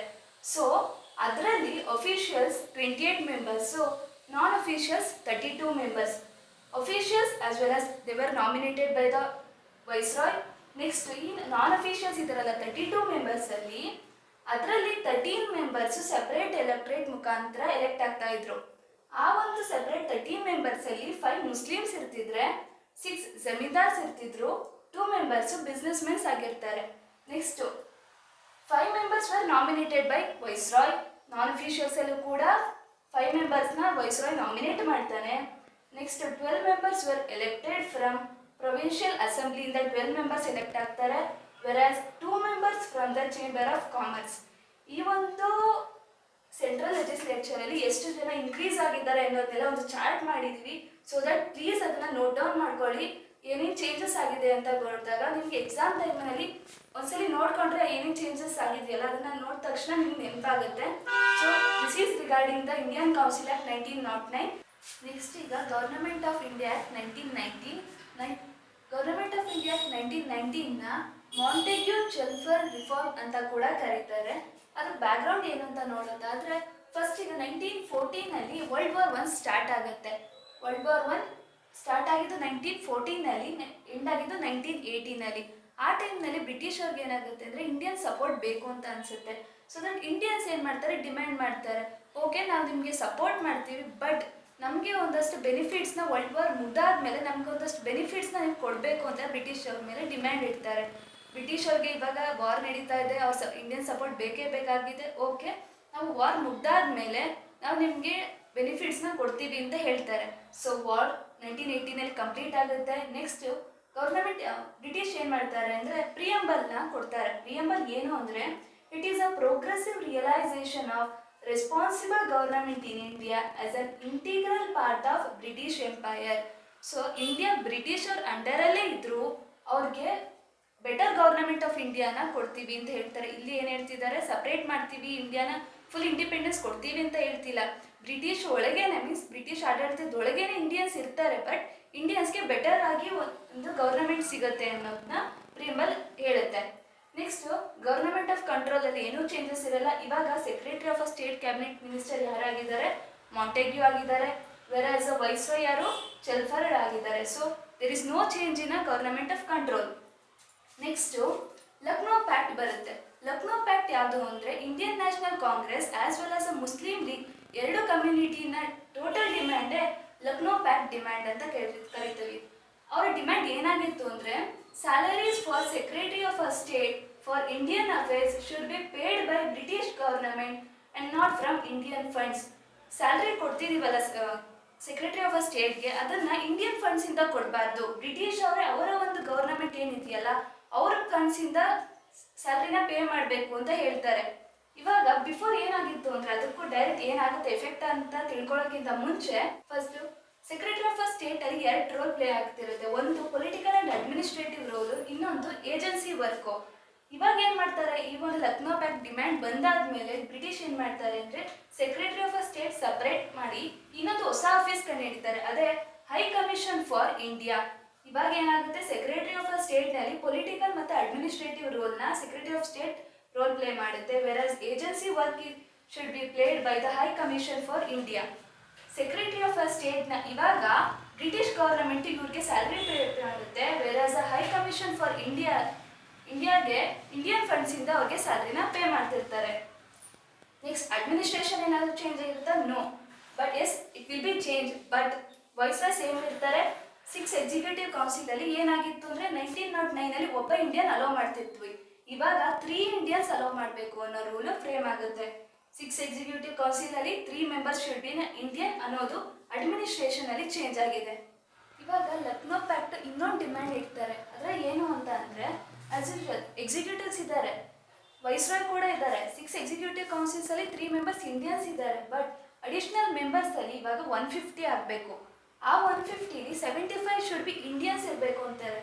ಆಸ್ ಲಕ್ನೋ ಪ್ಯಾಕ್ಟಲ್ಲಿ ಮುಸ್ಲಿಂ ಲೀಗ್ ಕೂಡ ಇರೋದ್ರಿಂದ ಅವರು 1/3 ಶುಡ್ ಬಿ ಮುಸ್ಲಿಂ ಇರಬೇಕು ಅಂತ ಹೇಳ್ತಾರೆ. Means 25 members should be the Indians, Muslims ಅವರು ಅಡಿಷ್ನಲ್ ಮೆಂಬರ್ಸ್ ಆಗಿ ಇರಬೇಕು ಅಂತ ಲಕ್ನೋ ಪ್ಯಾಕ್ಟಲ್ಲಿ ಡಿಮ್ಯಾಂಡ್ ಮಾಡ್ತಾರೆ. ಬಟ್ ಆ್ಯಕ್ಚುಯಲ್ ಚೇಂಜ್ ಏನಾಗುತ್ತೆ ಅಂದರೆ ಲೆಜಿಸ್ಲೇಚರ್ ಅಲ್ಲಿ ಬೈ ಕ್ಯಾಮರಲ್ ಲೆಜಿಸ್ಲೇಚರ್ ಆಗುತ್ತೆ. Means as the word suggest bi ಅಂದರೆ 2 ಲೆಜಿಸ್ಲೇಟಿವ್ ಕೌನ್ಸಿಲ್ ಫಾರ್ಮ್ ಆಗುತ್ತೆ, council of state. Legislative council ಅಂದರೆ lower house, whereas council of state ಅಂದರೆ ಅಪ್ಪರ್ ಹೌಸ್. ಲೋವರ್ ಹೌಸಲ್ಲಿ 145 ಮೆಂಬರ್ಸ್ ಇರ್ತಾರೆ, ವೆರಾಸ್ ಇನ್ನ ಅಪ್ಪರ್ ಹೌಸಲ್ಲಿ 60 ಮೆಂಬರ್ಸ್ ಇರ್ತಾರೆ. What is the difference between a lower house and upper house ಅಂತ ಅಂದರೆ ಲೋವರ್ ಹೌಸ್ಗೆ ಯಾವ್ದಾರ ಗೌರ್ಮೆಂಟ್ ಏನಾದರೂ ಸ್ಪೆಂಡಿಂಗ್ ಯಾವ್ದಾರ ಪ್ರಪೋಸಲ್ ಕೊಡ್ತು ಅಂದರೆ ಬಡ್ಜೆಟ್ ಇಷ್ಟಿಷ್ಟು ಆಗ್ತಿದೆ, ನಿಮ್ಮ ಒಪ್ಪಿಗೆ ಏನು ಅಂತ ಕೇಳಿದ್ರೆ ಲೋವರ್ ಹೌಸ್ಗೆ ಅಥಾರಿಟಿ ಇದೆ, ಅವರು ರಿಜೆಕ್ಟು ಮಾಡ್ಬೋದು, ಅಗ್ರಿನೂ ಮಾಡ್ಬೋದು. ವೆರಾಸ್ ಅಪ್ಪರ್ ಹೌಸ್ಗೆ ಆ ಒಂದು ಅಥಾರಿಟಿ, ಆ ಒಂದು ಪವರ್ ಇರೋದಿಲ್ಲ. ಸೊ ಲೆಜಿಸ್ಲೇಟಿವ್ ಅಸೆಂಬ್ಲಿ ಎಷ್ಟು ಮೆಂಬರ್ಸ್ ಇದ್ದಾರೆ ಈಗ 145 ಇದ್ದಾರೆ. ಸೊ ಆ 145 ಮೆಂಬರ್ಸಲ್ಲಿ 104 ಮೆಂಬರ್ಸು ಎಲೆಕ್ಟ್ ಆಗಬೇಕು, 41 ಮೆಂಬರ್ಸು ನಾಮಿನೇಟ್ ಆಗಬೇಕು ಅಂತ ಹೇಳ್ತಾರೆ. ಆ 41 ಮೆಂಬರ್ಸ್ ನಾಮಿನೇಟಲ್ಲಿ ಅಫಿಷಿಯಲ್ಸ್ 26 ಇರಬೇಕು, ವೆರಸ್ ನಾನ್ ಅಫಿಷಿಯಲ್ಸ್ 15 ಮೆಂಬರ್ಸ್ ಇರಬೇಕು ಅಂತ ಹೇಳ್ತಾರೆ. ಲೋವರ್ ಹೌಸಲ್ಲಿ ಇಷ್ಟ ಆಯಿತು. ನೆಕ್ಸ್ಟ್ ಅಪ್ಪರ್ ಹೌಸ್ ಅಂತಲ್ಲಿ 60 ಮೆಂಬರ್ಸ್ ಇದ್ದಾರಲ್ವಾ, ಆ 60 ಮೆಂಬರ್ಸಲ್ಲಿ 33 ಮೆಂಬರ್ಸ್ ಎಲೆಕ್ಟ್ ಆಗಬೇಕು, ಇನ್ನು ರಿಮೈನಿಂಗ್ 27 ಮೆಂಬರ್ಸು ನಾಮಿನೇಟ್ ಆಗಬೇಕು. ಆ ನಾಮಿನೇಟ್ 27 ಮೆಂಬರ್ಸಲ್ಲಿ ಅಫಿಷಿಯಲ್ಸ್ 17 ಇರಬೇಕು, ನಾನ್ ಅಫಿಷಿಯಲ್ಸ್ 10 ಮೆಂಬರ್ಸ್ ಇರಬೇಕು. ಓವರ್ ಆಲ್ ಅಲ್ಲಿ ಟೋಟಲ್ ಎಲೆಕ್ಟೆಡ್ ಎಷ್ಟಾಯಿತು? ಲೋವರ್ ಹೌಸಿಂದ 104 ಇದ್ದಾರೆ, ಪ್ಲಸ್ ಅಪ್ಪರ್ ಹೌಸಿಂದ 33 ಮೆಂಬರ್ಸ್, ಸೊ ಟೋಟಲ್ 137 ಎಲೆಕ್ಟ್ ಆಗ್ತಿದ್ದಾರಲ್ವಾ. ಅದರಲ್ಲಿ ಇಂಡಿಯನ್ಸ್ 125 ಮೆಂಬರ್ಸ್ ಇರಬೇಕು, ಯುರೋಪಿಯನ್ಸ್ 12 ಮೆಂಬರ್ಸ್ ಎಲೆಕ್ಟ್ ಆಗಬೇಕು ಅನ್ನೋದು ಮಾಂಟೆಗ್ಯೂ ಚೆಲ್ಮ್ಸ್ಫೋರ್ಡ್ ರಿಫಾರ್ಮ್ ಅಥವಾ ಗವರ್ನಮೆಂಟ್ ಆಫ್ ಇಂಡಿಯಾ ಆಕ್ಟ್ 1990ನ ರೂಲ್ಸ್ ಆಗಿದೆ. ಪ್ಲೀಸ್ ಇದು ಒಂದು ಚಾರ್ಟ್ನ ಬರ್ಕೊಳ್ಳಿ, ಇಲ್ಲ ಅಂದರೆ ಕನ್ಫ್ಯೂಸ್ ಆಗುತ್ತೆ. ಅಕಸ್ಮಾತ್ ಈ ಥರ ಚಾರ್ಟ್ ಬರ್ಕೊಂಡಿದ್ರೆ ಎಕ್ಸಾಮ್ ಟೈಮಲ್ಲಿ ಹೆಲ್ಪ್ ಆಗುತ್ತೆ. ನೆಕ್ಸ್ಟ್ ಈಗ ಗವರ್ನಮೆಂಟ್ ಆಫ್ ಇಂಡಿಯಾ ಆಕ್ಟ್ 1935 ಏನಾಗಿದೆ? ಗವರ್ನಮೆಂಟ್ ಆಫ್ 1990ನಲ್ಲಿ ಚೇಂಜಸ್ ಆಗಿದೆ. 1927 ಏನಾಗುತ್ತೆ ಅಂದರೆ ಸಿಮಾನ್ ಕಮಿಷನ್ ಬರುತ್ತೆ. ಸಿಮಾನ್ ಕಮಿಷನ್ ಏನಾಗುತ್ತೆ ಅಂದರೆ ಕಾನ್ಸ್ಟಿಟ್ಯೂಷನ್ ರಿಫಾರ್ಮ್ಸ್ನ ತಂದಿಡ್ತಾರೆ. ಇಂಡಿಯನ್ಸ್ ಮುಂದೆ ತಂದಿಟ್ಟಾಗ ಇಂಡಿಯನ್ಸ್ ಏನು ಮಾಡ್ತಾರೆ, ಅದನ್ನು ಕ್ಯಾನ್ಸಲ್ ಮಾಡ್ತಾರೆ, ಅಪೋಸ್ ಮಾಡ್ತಾರೆ. ಯಾಕೆ ಅಂದರೆ ಆ ಒಂದು ಕಾನ್ಸ್ಟಿಟ್ಯೂಷನಲ್ ರಿಫಾರ್ಮ್ಸಲ್ಲಿ ಒಬ್ಬ ಸಹ ಇಂಡಿಯನ್ ರೆಪ್ರೆಸೆಂಟೇಟಿವ್ ಇರಲಿಲ್ಲ. ಸೊ ದಟ್ ಸಿಮಾನ್ ಕಮಿಷನ್ ಅದಕ್ಕೆ ಕ್ಯಾನ್ಸಲ್ ಆಗಬೇಕು ಅಂತ ಹೇಳುತ್ತೆ. ಸ್ವಲ್ಪ ದಿನ ಆದಮೇಲೆ ಏನಾಗುತ್ತೆ ಅಂದರೆ ಬ್ರಿಟಿಷ್ ಅವರು ಏನು ಮಾಡ್ತಾರೆ, ಓಕೆ ಇಂಡಿಯನ್ಸ್ ಲೀಡರ್ಗೆ ಅಪರ್ಚುನಿಟಿ ಕೊಡ್ತಾರೆ, ನೀವೇ ಒಂದು ಕಾನ್ಸ್ಟಿಟ್ಯೂಷನಲ್ ರಿಫಾರ್ಮ್ನ ಫ್ರೇಮ್ ಮಾಡಿ. ಇದು ಎಂಥ ಕಾನ್ಸ್ಟಿಟ್ಯೂಷನ್ ಆಗಿರಬೇಕು ಅಂದರೆ ಪ್ರತಿಯೊಂದು ಸೆಕ್ಷನ್ಸ್, ಪ್ರತಿಯೊಬ್ಬ ಸಿಟಿಸನ್ ಕೂಡ ಅದನ್ನು ಅಗ್ರಿ ಮಾಡುವಂಥ ಒಂದು ಕಾನ್ಸ್ಟಿಟ್ಯೂಷನ್ನ ನೀವು ಫ್ರೇಮ್ ಮಾಡಬೇಕು ಅಂತ ಬ್ರಿಟಿಷ್ ಅವರು ಹೇಳ್ತಾರೆ. ಇಂಡಿಯನ್ ಲೀಡರ್ಸ್ ಕೂಡ ಅದಕ್ಕೆ ಒಪ್ಕೊತಾರೆ. ಸೊ ನೆಕ್ಸ್ಟ್ ಏನಾಗುತ್ತೆ ಅಂದರೆ ಆ ಒಂದು ಇಂಡಿಯನ್ ಕಾನ್ಸ್ಟಿಟ್ಯೂಷನ್ ರಿಫಾರ್ಮ್ ಮಾಡೋದಕ್ಕೆ ಚೇರ್ಮನ್ ಆಗಿದ್ದು ಮೋತಿಲಾಲ್ ನೆಹರು. ಆ ಒಂದು ರಿಪೋರ್ಟ್ ಮಾಡ್ತಾರಲ್ಲ ಕಾನ್ಸ್ಟಿಟ್ಯೂಷನ್ ರಿಫಾರ್ಮ್ ಅಲ್ಲಿ ಒಂದು ರಿಪೋರ್ಟ್ ಮಾಡ್ತಾರೆ. ಆ ಒಂದು ರಿಪೋರ್ಟ್ನೇ ನೆಹರೂಸ್ ರಿಪೋರ್ಟ್ ಅಂತ ಕೂಡ ಕರೀತಾರೆ. ಇವಾಗ ಸಿಮಾನ್ ರಿಪೋರ್ಟ್ ರೆಡಿ ಆಗಿದೆ, ನೆಹರು ರಿಪೋರ್ಟ್ ಕೂಡ ರೆಡಿ ಆಗಿದೆ, ಇನ್ನೊಂದು ಮೊಹಮ್ಮದ್ ಜಿನ್ನಾ ರಿಪೋರ್ಟ್ ಕೂಡ ರೆಡಿ ಆಗಿದೆ. ಆ ಒಂದು 3 ರಿಪೋರ್ಟ್ಸ್ನ 3 ರೌಂಡ್ ಟೇಬಲ್ ಕಾನ್ಫರೆನ್ಸ್ ಥರ ಹೆಲ್ಡ್ ಮಾಡ್ತಾರೆ. ಯಾವುದು ಬೆಟರ್, ಯಾವುದು ಬೆಸ್ಟ್ ಅನ್ನೋ ಥರ ಡಿಸ್ಕಸ್ ಮಾಡೋದಕ್ಕೆ. ಅದು ಎಷ್ಟು ವರ್ಷ ಅಂದರೆ ಸತತ 2 ವರ್ಷ, 1930ಇಂದ 1932ವರೆಗೂ 3 ರೌಂಡ್ ಟೇಬಲ್ ಕಾನ್ಫರೆನ್ಸ್ ನಡೆಯುತ್ತೆ ಈ ಒಂದು 3 ರಿಪೋರ್ಟ್ಸಲ್ಲಿ. So this was the background of a Government of India Act 1935. So next changes ಏನಾದರೂ ಆಗುತ್ತಾ ಗವರ್ನಮೆಂಟ್ ಆಫ್ ಇಂಡಿಯಾದ ಆ್ಯಕ್ಟಲ್ಲಿ? ಕಂಟ್ರೋಲ್ ಆಫ್ ಗವರ್ನಮೆಂಟ್ ಆಫ್ ಇಂಡಿಯಾದಲ್ಲಿ ಏನು ಚೇಂಜ್ ಆಗೋದಿಲ್ಲ. ನೆಕ್ಸ್ಟ್ ಅಡ್ಮಿನಿಸ್ಟ್ರೇಷನ್ಕಲ್ಲೂ ಕೂಡ ಏನು ಚೇಂಜಸ್ ಆಗೋದಿಲ್ಲ. ಆಸ್ ಯೂಶುವಲ್ 3 ಮೆಂಬರ್ಸ್ ಇಂಡಿಯನ್ಸ್ ಆಗಿದ್ದಾರೆ, 6 ಎಕ್ಸಿಕ್ಯೂಟಿವ್ಸಲ್ಲಿ. ನೆಕ್ಸ್ಟು ಸೆಂಟ್ರಲ್ ಅಡ್ಮಿನಿಸ್ಟ್ರೇಷನಲ್ಲಿ ನಮ್ಗೆ ಗೊತ್ತಿರೋ ಹಾಗೆ ಲೋವರ್ ಹೌಸ್ ಮತ್ತು ಅಪ್ಪರ್ ಹೌಸ್ ಬಂದಿದೆ. ಇವಾಗ ಎಕ್ಸ್ಟ್ರಾ ಮೆಂಬರ್ಸ್ ಆ್ಯಡ್ ಆಗ್ತಾರೆ. ಲೋವರ್ ಹೌಸಲ್ಲಿ ಇವಾಗ 375 ಮೆಂಬರ್ಸ್ ಬರ್ತಾರೆ, ವೆರಾಸ್ ಇನ್ನು ಅಪ್ಪರ್ ಹೌಸಲ್ಲಿ 60ಇಂದ 260ವರೆಗೂ ಇನ್ಕ್ರೀಸ್ ಆಗುತ್ತೆ. ಆ 375 ಮೆಂಬರ್ಸಲ್ಲಿ ಪ್ರಿನ್ಸ್ಲಿ ಸ್ಟೇಟ್ಸಿಂದ 125 ಮೆಂಬರ್ಸ್ ಇದ್ದರೆ ಫ್ರಮ್ ಬ್ರಿಟಿಷ್ ಇಂಡಿಯಾ 250 ಮೆಂಬರ್ಸ್ ಇರ್ತಾರೆ. ಅಪ್ಪರ್ ಹೌಸಲ್ಲಿ ಪ್ರಿನ್ಸ್ಲಿ ಸ್ಟೇಟ್ಸಿಂದ 104 ಮೆಂಬರ್ಸ್ ಇದ್ದರೆ ಬ್ರಿಟಿಷಲ್ಲಿ 156 ಮೆಂಬರ್ಸ್ ಇರ್ತಾರೆ. So government of India Act 1935 3 recommendations ಕೂಡ ಮಾಡುತ್ತೆ. ಏನು ಅಂದರೆ first establishment of federal court establish ಆಗಬೇಕು ಅಂತ ಹೇಳುತ್ತೆ. Next establishment of RBI. ಇವಾಗ ನಾವೇನು RBI ಇದೆಯಲ್ಲ, ರಿಸರ್ವ್ ಬ್ಯಾಂಕ್ ಆಫ್ ಇಂಡಿಯಾ, ಅದನ್ನು ರೆಕಮೆಂಡ್ ಮಾಡಿದ್ದೆ government of India 1935. Government of India 1935ನ ಲೆಂತಿಯೆಸ್ಟ್ act ಅಂತ ಕೂಡ ಕರೀತಾರೆ. ಯಾಕೆ ಅಂದರೆ ಅದರಲ್ಲಿ 321 ಸೆಕ್ಷನ್ಸ್ ಇದೆ, 14 ಪಾರ್ಟ್ಸ್ ಇದೆ, 10 ಸ್ಕೆಡ್ಯೂಲ್ಸ್ ಕೂಡ ಇದೆ. This is regarding the government of India act 1935. Next ಈಗ ಕ್ರಿಪ್ಸ್ ಮಿಷನ್ 1942. ಅದರ ಬ್ಯಾಕ್ಗ್ರೌಂಡ್ ಏನು ಅಂದರೆ ಇವಾಗ ವರ್ಲ್ಡ್ ವಾರ್ ಸೆಕೆಂಡ್ ನಡೀತಾ ಇದೆ ಬ್ರಿಟಿಷ್ ಮತ್ತು ಜಪಾನ್ ಮಧ್ಯೆ. ಬ್ರಿಟಿಷ್ ಅವರು ತುಂಬ ಸಫರ್ ಆಗಿದ್ದಾರೆ, ಜಪಾನೀಸ್ ಇನ್ನೇನು ವಿನ್ ಆಗೋ ಚಾನ್ಸಸ್ ಇದೆ. ಸೊ ಬ್ರಿಟಿಷ್ ಅವ್ರಿಗೆ ಏನು ಅನಿಸುತ್ತೆ ಅಂದರೆ ಈಗ ಇಂಡಿಯನ್ಸ್ ಎಲ್ಲ ಬೇಕೇ ಬೇಕು ಅಂತ ಅನಿಸುತ್ತೆ. ಸೊ ಈಗ ಏನಾಗಿದೆ, ಇಂಡಿಯನ್ಸ್ ಎಲ್ಲ ತುಂಬಾ ಎಕ್ಸ್ಪ್ಲಾಟೇಷನ್ಗೊಳಗಾಗಿ ಈಗ ಮತ್ತೆ ಬ್ರಿಟಿಷ್ ಅವ್ರಿಗೆ ನಾವು ಹೆಲ್ಪ್ ಮಾಡಿದ್ರೆ ನಮ್ಗೆ ಯಾವುದೇ ಅಡ್ವಾಂಟೇಜ್ ಇಲ್ಲ ಅಂತ ಅಂದ್ಕೊಂಡು ಹೆಲ್ಪ್ ಮಾಡೋಕ್ಕೆ ಬರ್ತಾ ಇಲ್ಲ. ಸೊ ಬ್ರಿಟಿಷರು ಏನು ಮಾಡ್ತಾರೆ ಅಂದರೆ need to soften the attitude towards the demand of the Indian. So okay, ನಿಮ್ಮ ಒಂದಷ್ಟು ಪ್ರಪೋಸಲ್ಸ್ನ ಕೊಡ್ತೀವಿ, ಆ ಒಂದು ಪ್ರಪೋಸಲ್ಸ್ ನಿಮಗೆ ಇಷ್ಟ ಆಯಿತು ಅಂದರೆ ನಮ್ಮ ಒಂದು ಬ್ರಿಟಿಷ್ ಏನು ಆರ್ಮಿ ಇದೆಯಲ್ಲ ಅದಕ್ಕೆ ಇಂಡಿಯನ್ಸ್ ನೀವು ಸಪೋರ್ಟ್ ಮಾಡಬೇಕು ಅಂತ ಹೇಳ್ತಾರೆ. ಸೊ ಬ್ರಿಟಿಷ್ ಅವ್ರು ಏನು ಮಾಡ್ತಾರೆ ಅಂದರೆ sir Stafford Cripps means is a Lord Privy ಕೌನ್ಸಿಲಿನ ಮೆಂಬರ್ ಆಗಿರ್ತಾರೆ. ಅವ್ರನ್ನ ಕಳಿಸ್ತಾರೆ ಇಂಡಿಯನ್ಸ್ಗೆ. ಈ ಒಂದು ಪ್ರಪೋಸಲ್ ಏನು ಕಂಟೇನ್ ಇರುತ್ತಲ್ಲ ಇಂಡಿಯನ್ಸ್ಗೆ ಕಳಿಸ್ತಾರೆ. ಈ ಒಂದು ಕಂಟೆಂಟ್ಸ್ ನಿಮಗೆ ಇಷ್ಟ ಆಯಿತು ಅಂದರೆ ನಮಗೆ ಇಂಡಿಯಾ ಬ್ರಿಟಿಷ್ ಅವ್ರಿಗೆ ಹೆಲ್ಪ್ ಮಾಡಿ ಅಂತ.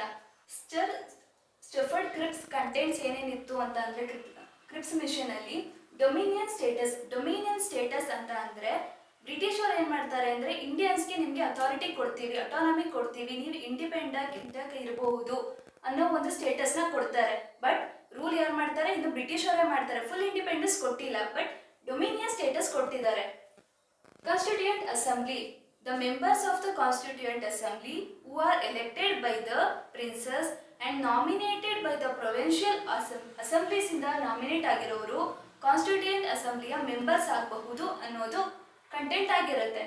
ಇನ್ನೊಂದು ರೈಟ್ ಟು ಸಿಸೀಡ್ ಅಂತ ಕೂಡ ಕರಿತೀವಿ. ರೈಟ್ ಟು ಸಿಸೀಡ್ ಅಂತ ಅಂದರೆ ಯಾವುದಾದ್ರೂ ಒಂದು ಪ್ರೊವಿನ್ಸಸ್ಸು ಇಂಡಿಯನ್ ಯೂನಿಯನ್ಗೆ ಸೇರಕ್ಕೆ ಇಷ್ಟ ಇಲ್ಲ ಅಂತ ಅಂದರೆ ಆ ಒಂದು ಪ್ರಾವಿನ್ಸಸ್ ಸಪ್ರೇಟ್ ಆಗಿ ಇರಬಹುದು. ಅವರ ಸಪ್ರೇಟ್ ಕಾನ್ಸ್ಟಿಟ್ಯೂಷನ್ನ ನೀವು ಫ್ರೇಮ್ ಮಾಡ್ಕೊಬಹುದು, ಸಪ್ರೇಟ್ ಆಗಿ ಯೂನಿಯನ್ನ ನೀವು ಫ್ರೇಮ್ ಮಾಡ್ಕೊಬಹುದು ಅನ್ನೋದು ಕ್ರಿಪ್ಸ್ ಮಿಷನಿನ ಕಂಟೆಂಟ್ ಆಗಿರುತ್ತೆ.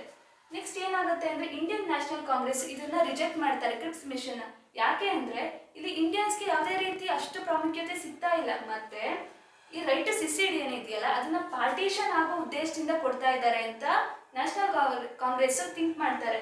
ಮತ್ತೆ ಡೊಮಿನಿಯನ್ ಸ್ಟೇಟಸ್, ನಮಗೆ ಡೊಮಿನಿಯನ್ ಸ್ಟೇಟಸ್ ಬೇಡ, ನಮ್ಗೆ ಫುಲ್ ಇಂಡಿಪೆಂಡೆನ್ಸ್ ಕೊಡಿ ಅಂತ ಇಂಡಿಯನ್ ನ್ಯಾಷನಲ್ ಕಾಂಗ್ರೆಸ್ ಕೇಳ್ತಾರೆ. ಅವರ ಒಂದು ಇಂಟೆನ್ಷನ್ ಇಲ್ಲಿ ಫುಲ್ಫಿಲ್ ಆಗಿಲ್ಲ. ನೆಕ್ಸ್ಟ್ ಮುಸ್ಲಿಂ ಲೀಗ್ ಕೂಡ ಅದನ್ನ ರಿಜೆಕ್ಟ್ ಮಾಡ್ತಾರೆ. ಯಾಕೆ ಅಂದರೆ ಮುಸ್ಲಿಮ್ಸ್ ಅವ್ರಿಗೆ ಇಲ್ಲಿ ಯಾವುದೇ ರೀತಿ ಪ್ರಿಯಾರಿಟೀಸ್ ಕೂಡ ಕೊಟ್ಟಿಲ್ಲ. So Indian national Congress reject ಮಾಡಿದೆ, ಮುಸ್ಲಿಂ ಲೀಗ್ ಕೂಡ ರಿಜೆಕ್ಟ್ ಮಾಡಿರೋದ್ರಿಂದ ಕ್ರಿಪ್ಸ್ ಮಿಷನ್ 1942 ಕ್ಯಾನ್ಸಲ್ ಆಗುತ್ತೆ. So this is regarding the Cripps Mission contents and the background related to it. Next ಈಗ ಕ್ಯಾಬಿನೆಟ್ ಮಿಷನ್ 1945 ಏನಾಗುತ್ತೆ ಅಂದರೆ ಗೌರ್ಮೆಂಟ್ ಚೇಂಜ್ ಆಗುತ್ತೆ ಬ್ರಿಟನ್ನಲ್ಲಿ. So Labour Party came to power. ಅಲ್ಲಿನ prime minister ಯಾರು ಆಗಿರ್ತಾರೆ ಈಗ ಅಂದರೆ ಕ್ಲೆಮೆಂಟ್ ಅಟ್ಲಿ.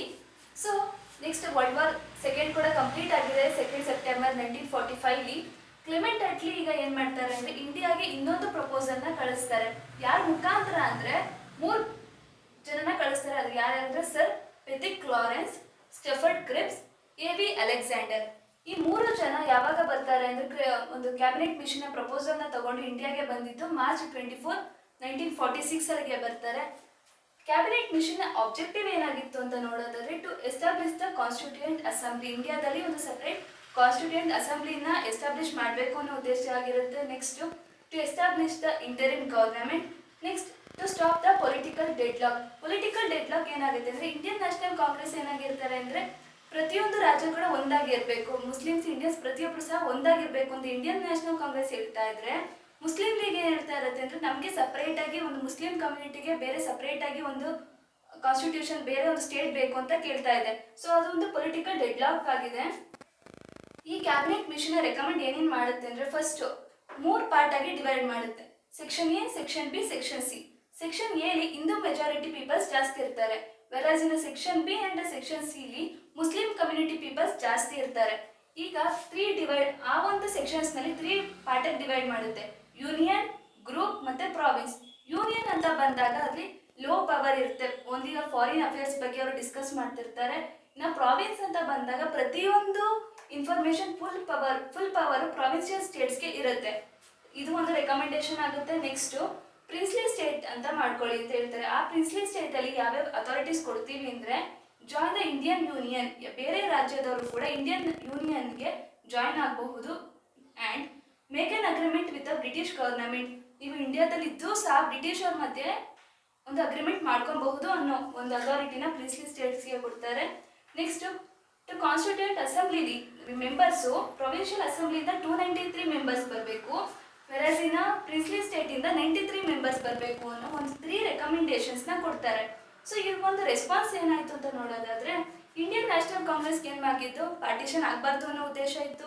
ಸೊ ಇಲ್ಲೆಲ್ಲೂ ನೋಡಿದ್ರು ಓಕೆ ಇಲ್ಲಿ ಆಗ್ತಾ ಇದೆ, ಹಿಂದೂ ಮತ್ತು ಮುಸ್ಲಿಂ ಮೆಜಾರಿಟಿ ಪಾರ್ಟಿಷನ್ ಆಗ್ತಾ ಇದೆ, ಬಟ್ ಇದು ಕಂಪಲ್ಸರಿ ಏನಲ್ಲ, ನಮ್ಮ ಇಷ್ಟದ ಪ್ರಕಾರ ಹೋಗುತ್ತೆ. ಇದು ಕಂಪಲ್ಸರಿ ಅಲ್ಲದೇ ಇರೋ ಕಾರಣಕ್ಕೋಸ್ಕರ ಇಂಡಿಯನ್ ನ್ಯಾಷನಲ್ ಕಾಂಗ್ರೆಸ್ ಕೂಡ ಇದಕ್ಕೆ ಅಗ್ರಿ ಮಾಡುತ್ತೆ.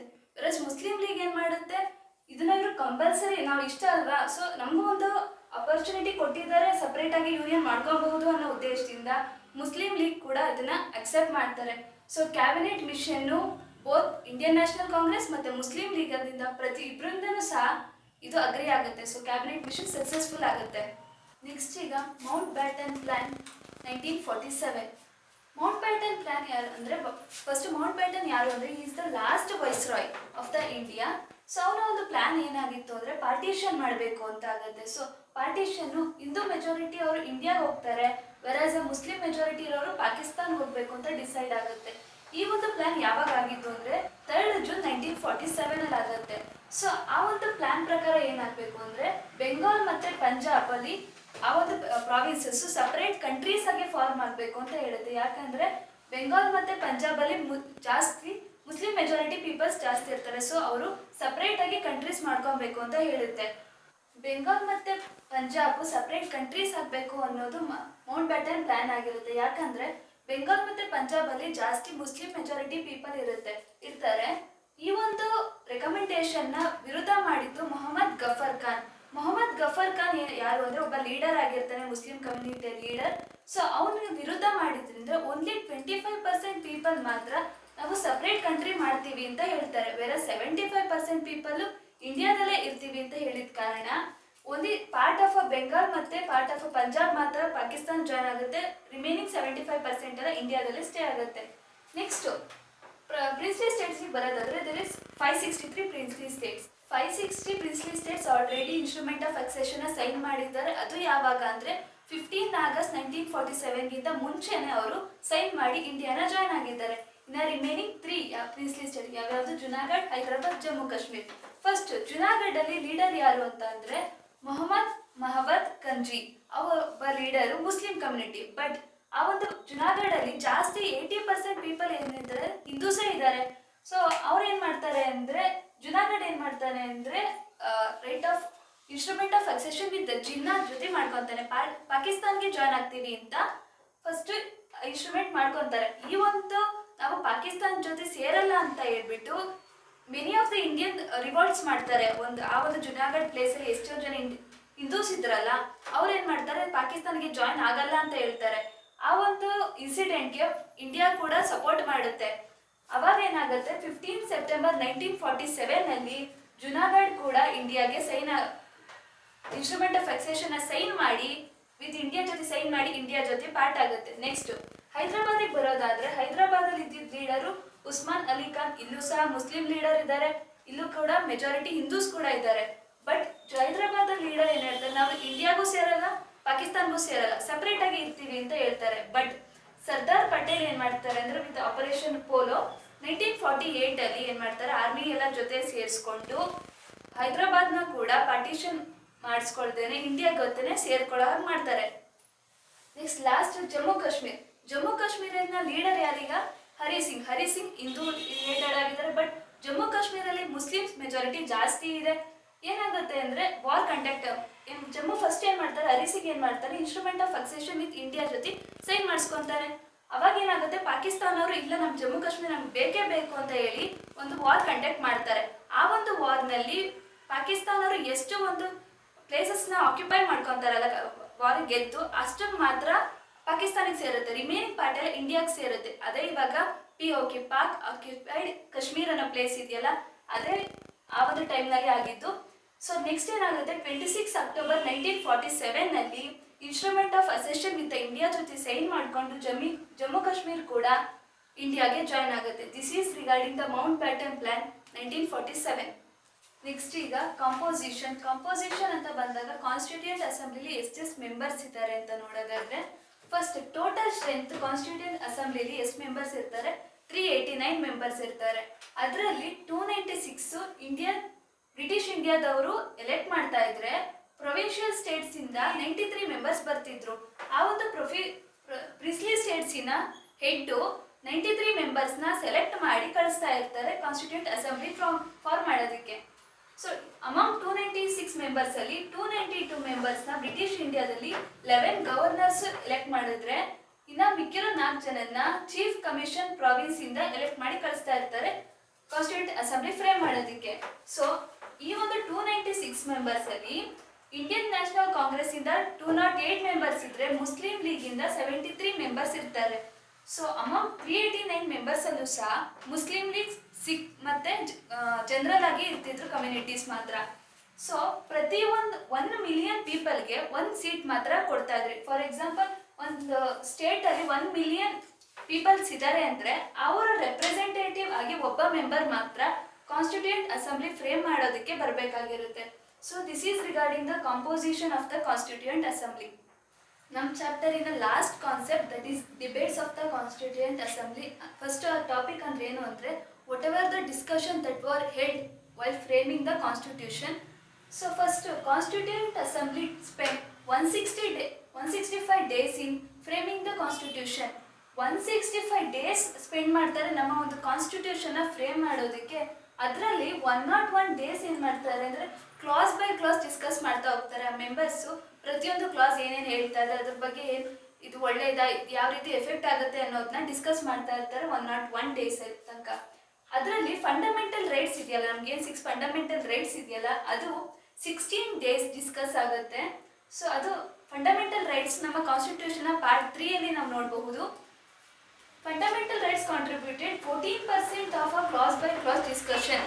101 days ಏನು ಸ್ಪೆಂಡ್ ಮಾಡಿದಾರಲ್ಲ ಕ್ಲಾಸ್ ಬೈ ಕ್ಲಾಸ್ ಡಿಸ್ಕಸ್ ಮಾಡೋದಕ್ಕೆ, ಅದರಲ್ಲಿ 14% of the clause by clause discussion was held for a fundamental rights. Next, directive principles of a state policy. It was there in a part 4 of the Indian constitution. So they spend 6 days for this discussion. ಈ ಒಂದು ಪ್ರಿನ್ಸಿಪಲ್ಸ್ನ ಯಾವ ರೀತಿ effect ಆಗುತ್ತೆ ಅಂತ discuss ಮಾಡೋದಕ್ಕೆ ಅವರು 6 days spend ಮಾಡ್ತಾರೆ. ಅದು 4% of the clause by clause ಡಿಸ್ಕಷನ್ಗೆ ಒಳಗಾಗಿದೆ. Next, concept of a citizenship. Citizenship ಅಂತ ಅಂದರೆ ಯಾರು ನಮ್ಮ ಒಂದು ಇಂಡಿಯಾದ citizenship ತಗೊಬಹುದು.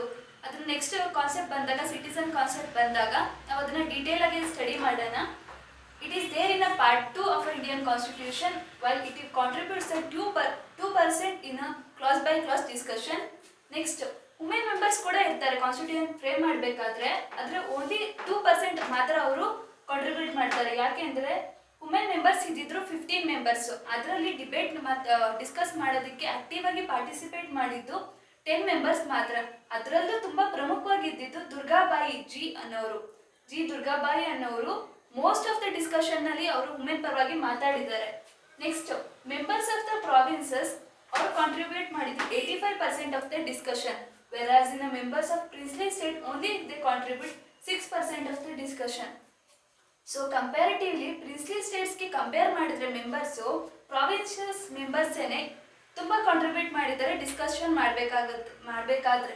So this is regarding the debates which are held in a constituent assembly. ಇಲ್ಲಿಗೆ ಇಂಡಿಯನ್ ಕಾನ್ಸ್ಟಿಟ್ಯೂಷನ್ನ ಯೂನಿಟ್ 2 ಚಾಪ್ಟರ್ 4 ಕೂಡ ಕಂಪ್ಲೀಟ್ ಆಗಿದೆ. ಈ ಒಂದು ಚಾಪ್ಟರಲ್ಲಿ ಏನಾದರೂ ಡೌಟ್ಸ್ ಇದ್ದರೆ ಅದನ್ನು ಕಮೆಂಟ್ ಸೆಕ್ಷನಲ್ಲಿ ಪೋಸ್ಟ್ ಮಾಡಿ. ಈ ವಿಡಿಯೋ ನಿಮಗೆ ಇಷ್ಟ ಆಗಿದ್ರೆ ಲೈಕ್ ಮಾಡಿ, ಶೇರ್ ಮಾಡಿ, ಸಬ್ಸ್ಕ್ರೈಬ್ ಮಾಡೋದನ್ನ ಮರಿಬೇಡಿ.